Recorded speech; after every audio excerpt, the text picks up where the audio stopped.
Learn today's breaking news as tonight we have captured the signing of DENIS Zakaria on a 1-year loan deal with an option to buy. So I guess that's that. That is our DM secured in the window. And following that news, we have updates on Harvey Vale as tonight he signs a 4-year deal, as well as Batshuayi being set to join Nottingham Forest. So deadline day has been intense, it's been mad, and I want to let you guys know very quickly, I am going to do a live stream later tonight around 11 PM, 12 PM, so if you guys are still up, then come join the stream. Let's talk transfer deadline day and getting straight to the video. So right now, let's discuss the latest news on Harvey Vale, and tonight, I'm very surprised by this. He signed a 4-year contract. Now, for a while now, I've been quite worried about the player's future. I was thinking, what is the actual plan for him? There's been no reports suggesting that there are going to be contract talks at all, so I guess we don't want to make things too aware or known, considering the fact that maybe lots of teams will be presenting offers to get ready to sign him at the end of the season. So this is big news, and in the end we got some context behind why he signed the deal to begin with, and it came down to this. He was offered a development plan as part of this deal, and then it's no surprise why he then signed the contracts. I think that's been one of the main things for the past few seasons recently that hasn't been done. We didn't offer any development plan to Guy. We offered nothing to Livramento. The Livramento situation made no sense whatsoever. We tried to get him to sign a new contract with no development plan, and it was a really poor one, to be fair with you. And he kind of felt like, well, I'm getting no confidence that you really want me here and that I will have an actual career here. It seems like you want me out on loan, collecting loan fees indefinitely, and how is that going to help my career? So when he didn't sign the contract, he was then sent to the under-16s to train during last pre-season, hence why Southampton came through and signed for the money they did. Now, I do want to get one thing straight now. I'm not naive. I don't think that every single guy from Cobham has like a destined right to become a first team player for us. But there's one thing I want to see at least. If we sell these guys, we have to sell them for good money. We have to get good value for them. How many times have we sold top talents for peanuts that's not worth a valuation whatsoever? In this window, we've signed Chukwuemeka for nearly 20 million. We've signed Kasade for around 15 million. We're spending big money on teams elsewhere, and clubs are signing our teams for peanuts. Offering a young player a development plan doesn't necessarily mean that they're guaranteed to become first team players. It's down to the player's agency to make that happen for themselves, but at least it gives you that confidence that you can feel safe about your career here, and I think that's the thing that we need to do. And I like that Todd Bowley understands the significance behind this compared to the previous board we used to have. And as I keep saying, I like that Bowley cares about today and also tomorrow. So to end with things, Harvey Vale is now set to sign on loan for Hull City for the season, joining Xavier Simmons as well, who signed for them as well. So he will be getting a right wing spot at Hull City, which is one of the main things he's looking for. That's his best position, and when he does come back, ideally that's the position he wants to fight for to claim for himself. So good luck to Harvey Vale. This loan report video series I want to do is getting more interesting every single week now. If you still haven't bought this year's home kit, what are you waiting for? I'm your guy. You'll find links below in the description. Use my access code NINI10 to get 10% off your final order, you guys. The home kit for me is definitely a grower. You'll enjoy it. It's a nice fit. The collar grows on you as well too. And if you're interested in any of this year's training gear items, of course, use my discount code NINI10 and you'll find all of the relevant links in the description below. So right now, it's time to discuss the breaking news tonight. And let's talk DENIS Zakaria, because today he signs on a 1-year loan with an option to buy. This option to buy is set at £26 million.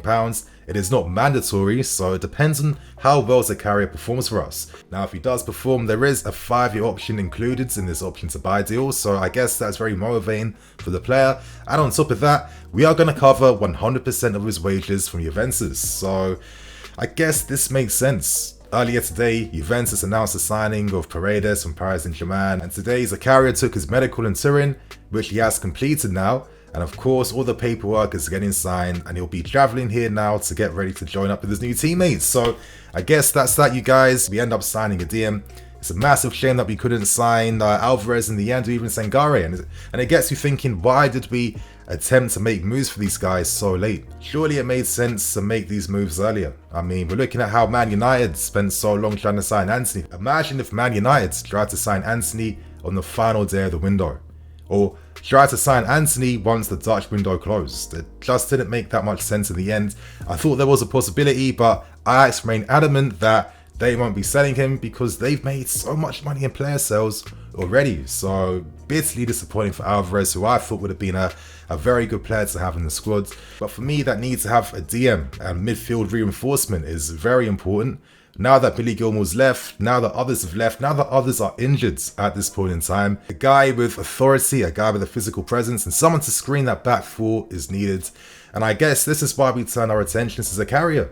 We weren't the only ones. Liverpool also looked at him before they signed Arthur instead. We all know Zakaria from his times during Borussia Mönchengladbach, but the modern day Zakaria isn't necessarily the same player. So I guess now I want to give my thoughts and opinions behind this signing and why we got him to begin with. So I guess the main thing on all our minds currently is Zakaria injury prone? Have we signed the new SAUL 2.0? It's a hard one to answer, you know.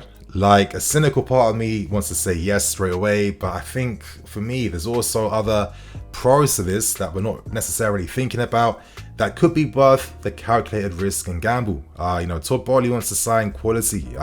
He's making efforts to sign big name players and guys that can really add to improve the team. I'm more comfortable signing a DM on a short-term basis, knowing the fact that in the next window in January or next summer, top targets become available again, and we have the spending power to get these guys. So, to begin with, is Zakaria injury prone? Now, since he suffered that terrible knee injury in the 2020 season, wow, what a terrible injury. He was out for 250 days, and for a guy that relies a lot on his physicality in the sense of covering ground, his pace, his strength, all these factors, to lose that power on your knees doesn't help, and it means that you have to adapt, and it takes you a long time to rehabilitate yourself, and I guess that's the current journey that Zakaria is on right now. Now, at Juventus last season, I think he got between 11 to 14 appearances for them. He scored in his debut. Of course, he was signed alongside Vlahovic, and I guess ultimately, he had a few injuries that crept through. But there's a difference between being injury prone and having injuries. Injury prone means it's like the same injury that's coming back to get you time and time again. So if he was getting non-stop injuries, he would be injury prone. But he's getting just standard injuries. I think last season he got an abductor tear. He had a thigh strain as well too. These are typical injuries, but I guess for him it was kind of ill-timed in the sense that it was killing his momentum. And similar to Loftus-Cheek, he's currently in this space now where he's trying to get back to his full form, trying to feel the full capabilities and confidence in his body. And I think based on these reasons, I think he could be a calculated risk that's needed. Number one, we need a DM regardless. We need a DM. And Zakaria's shown that in terms of that defensive intelligence and that authority and that ability to win his tackles, he can still screen that defense. The reality at Juventus was simply this: he was sacrificed in the end. He was sacrificed because they couldn't sell Rabiot, who they assumed was going to sign for Man United. He was sacrificed because Allegri now wants to go for a regista over using a traditional midfield player, hence why Paredes was signed. Currently, Juventus have tons of midfield players, so he was the best one and the easiest one to move on at this point in time. And for us, he could be beneficial because, as I keep stressing, that DM is needed. I think Fofana and the DM are being looked at now to transition us to using a back four. Maybe that's 4-3-3. Maybe that's 4-2-3-1. I'm not too sure, but I feel like a back four is on the horizon now. Tuchel will clearly know about the player from his time in the Bundesliga, and I do think that he could find life a bit easier here compared to the system that Allegri put at Juventus, which, causes its struggles at times. Hence why De Ligt decided that he had to go in the end, because, so in terms of maybe the passing stats and the progressive passes and stuff, it's not as high. But the reality is he is not a regista, so that's not as important. That will be up to the wide midfield players alongside him to drop deeper in those channels to help progress the ball up. He is there to screen that defense, to give us that presence behind to defend against counterattacks. And he still has that ability to keep the ball under pressure. He still has the ability to win his duels as well too. And you just want to hope and think now that in a new environment, new in confidence, and hopefully when he regains the full confidence in his body, hopefully something can come back, because Zakaria was no joke back when he was making himself known in Europe. I mean, this guy was getting Vieira comparisons for fun. He was seen as one of the best defensive figures in the Bundesliga at a young age. I mean, the hype, the attention, the praise he was getting was well deserved because he was putting in top performances. And, as a DM, he does all the things you want to see. He can play in defense if you have to. He can play as part of a back 3-2. And actually playing under Rose, he did demonstrate certain capabilities, like being able to have like positive body orientation to receive passes by midfield lines to help the team progress up the field. So he can do that. And I guess I'm going to have some faith behind this move. I'm going to have some patience to see what happens, because to be real with you, I had no idea this was going to happen. So I don't have strong definitive opinions. But for me, this is kind of like a low risk, high value type of deal. Not like SAUL, because SAUL has been passing now for a while and he didn't have injury issues that affected that. I think what helps Zakaria is what I keep stressing, is the fact that he is a defensive midfield player. So let's see how he does. Welcome to Chelsea Football Club. And to end things with the final story, we got news that Nottingham Forest are set to sign their 22nd player this season. That is literally 2 first 11s. I'll be very surprised if they stay up. I mean, normally when teams are spending like crazy bringing in new players, it gives them no time to gel and actually form team spirit, which is something you actually need. Regardless, Mitchie is set to move to Nottingham Forest. No confirmation as to whether that's a loan or a permanent move. Either way, he needs to get out the club, and hopefully he can have a good loan spell there. I think ideally, I love if he banged in the goals, not only for himself, but for the fact that he could potentially, take points off our rivals in the Premier League next season.